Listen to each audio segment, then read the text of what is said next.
Guys এখন নাকি শুনতে পাচ্ছি মাজার ভেতর দিয়ে কালো কালো কি নাকি পদার্থ বেরোচ্ছে, সেইটার জন্য কিন্তু আজকে একটা ঠিক আছে প্যাকেজিং মাজা কিনেছি, আর সেইটাকে আজকে Social কাটিং করে experiment. দেখবো। সোশ্যাল এক্সপিরিয়েন্স মানে এক্সপেরিমেন্ট, যাই হোক। তো Real experience. হ্যাঁ হ্যাঁ ওই সব কিছুই একই। আর তো আজকে আমি ফাইনালি কিন্তু এটা করতে চলেছি, কাটিং শুরু হবে, চলো দেখ এটা সত্যি না মিথ্যে আজকে পুরো প্রমাণিত হয়ে যাবে। দেখো কোনো কিন্তু ভুয়ো গল্প না, ঠিক আছে। হালকা করে আমরা ঢেলে দেখছি। কি ব্যাপার এরকম বসা বসা লাগছে কেন? একটা থকথকে জেলের মতো, ঠিক আছে। এই ম্যাঙ্গো তো এরকম হয়নি। হ্যাঁ রস টাইপ থাকে না একটা? দেখো গাইস এরকম থকথকে জেলের মতো, ঠিক আছে।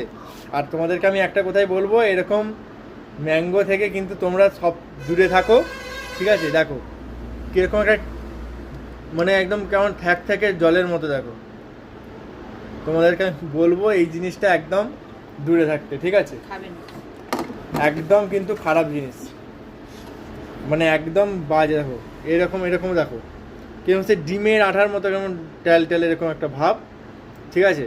তো এই সব থেকে বাচ্চাদেরকে একদম দূরে রাখবেন।